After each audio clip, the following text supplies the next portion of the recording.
Ahí la tiene el número 11. Que sobre la derecha.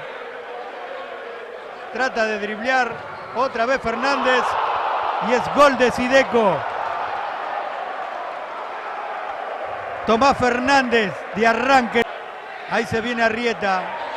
Se la birlan bien. Abriendo para Fernández. El toque. Y es gol de Sideco. Lo convierte el número 3, Ian Pedraza. Ahora gana Sideco 2-0. Bueno, como había nacido la jugada en el... Buen trabajo de la defensa de Sideco para aglomerarse.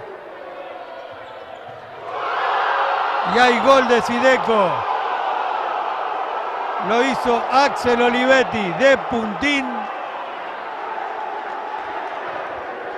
Con buen tempo.